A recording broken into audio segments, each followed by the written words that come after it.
Kalau dengar kata Mossad, apa sih yang kebayang? Film, novel, berita, namanya ada di mana-mana. Tapi di balik semua legenda itu, apa sih yang beneran kita tahu soal Badan Intelijen Israel ini? Nah, kali ini kita bakal coba kupas tuntas, misahin antara mitos dan realitanya. Ya kan, kalau di film-film, agen Mossad itu kayaknya, wah super banget. Tenang, selalu selangkah di depan, pokoknya nggak terkalahkan deh. Tapi seperti biasa, di balik layar Hollywood itu, ada cerita yang jauh lebih rumit. Penuh intrik, dan yang pasti seringkali kontroversial banget. Supaya kita bisa ngerti dualisme Mossad ini, coba deh dengerin kutipan yang satu ini. Mossad adalah tangan gelap yang menebar teror, pembunuhan, dan sabotase lintas batas. Dalam banget ya. Kutipan ini benar-benar nunjukin dua sisi reputasi mereka. Buat sebagian orang, mereka itu pelindung. Tapi buat yang lain, ya sesuatu yang jauh lebih menyeramkan. Oke, jadi pertanyaannya dari mana sih semua legenda ini datang? Sebelum kita bahas operasi-operasi mereka yang paling gila, kita pahami dulu dasarnya ya. Secara resmi, Mossad itu sebenarnya apa sih? Nama lengkapnya itu lumayan panjang, HaMossad Lemodiin Ulet Tafkidim Meyuhadim. Didirikannya tuh nggak lama setelah Israel merdeka.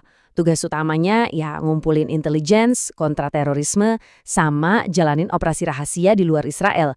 Jadi intinya mereka ini mata, telinga, dan kadang-kadang pedangnya Israel di panggung dunia. Nah, sekarang kita masuk ke bagian serunya. Gimana caranya legenda ini dibangun? Soalnya reputasi Mossad ini kan nggak muncul gitu aja.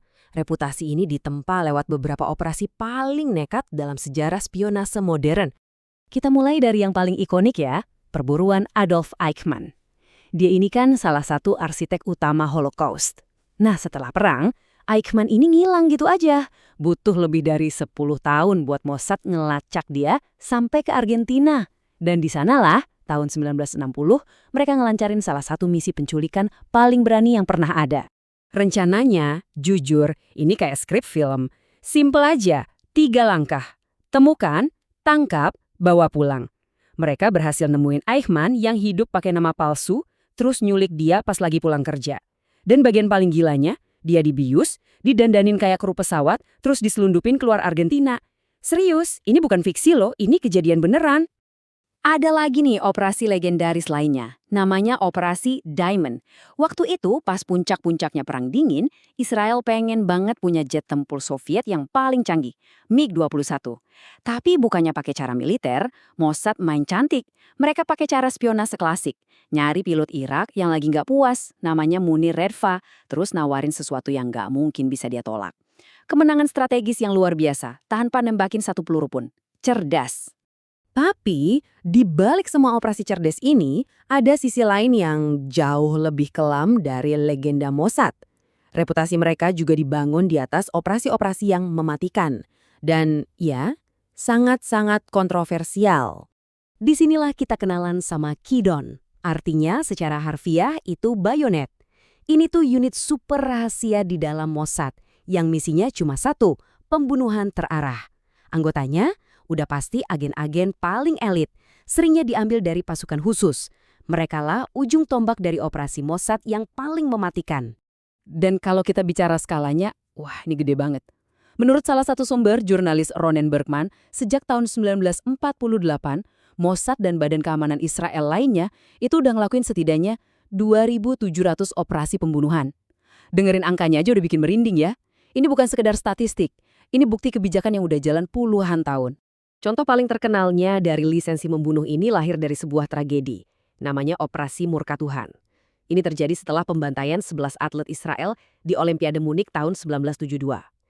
Waktu itu, Perdana Menteri Golda Meir ngasih Mossad misi balas dendam yang brutal.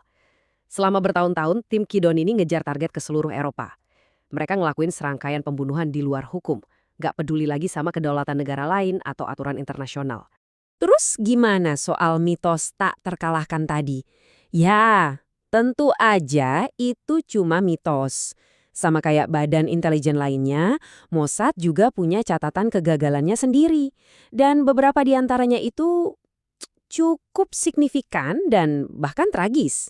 Salah satu yang paling tragis, ironisnya, terjadi pas lagi jalanin operasi Murka Tuhan. Di Lillehammer, Norwegia, tim Mossad salah orang. mereka malah ngebunuh seorang pelayan yang nggak bersalah, Ahmed Bociki. Kesalahan fatal ini bukan cuma ngerenggut nyawa orang yang salah, tapi juga ngebongkar operasi rahasia Mossad ke mata dunia. Dan insiden Lillehammer itu bukan satu-satunya loh. Sejarah Mossad juga diwarnai kesalahan-kesalahan besar lainnya. Ada Lavon Affair yang gagal total di Mesir tahun 50-an.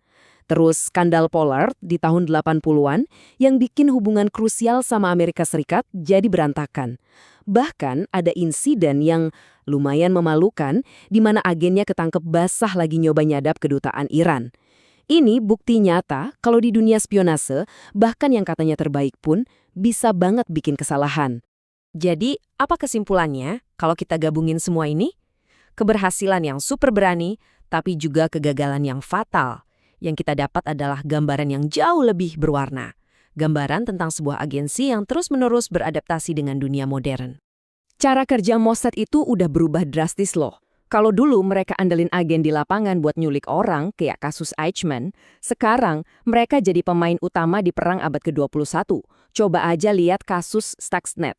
Itu kan worm komputer canggih yang dipercaya sebagai operasi gabungan AS Israel buat ngelumpuhin program nuklir Iran. Intinya sama-sama sabotase. Bedanya, sekarang medan perangnya itu digital. Jadi, poin utamanya di sini apa? Warisan Mossad itu super kompleks. Di satu sisi, buat Israel, mereka itu pelindung yang vital. Penting banget. Tapi di sisi lain, buat sebagian besar dunia, mereka ini aktor global yang kontroversial, yang tindakannya sering banget dianggap melanggar kedaulatan dan hukum internasional. Ya, benar-benar dua sisi dari koin yang sama. Dan semua ini akhirnya ngebawa kita ke satu pertanyaan yang fundamental banget. Demi mencapai keamanan nasional, seberapa jauh sih sebuah negara boleh melangkah? Warisan Mossad, dengan segala keberhasilan dan juga kegagalannya, seakan-akan maksa kita buat mikirin pertanyaan ini. Jadi, berapa sih harga yang harus dibayar buat sebuah keamanan? Nah, pertanyaan itu saya tinggalin buat kalian renungkan. Terima kasih sudah menyimak.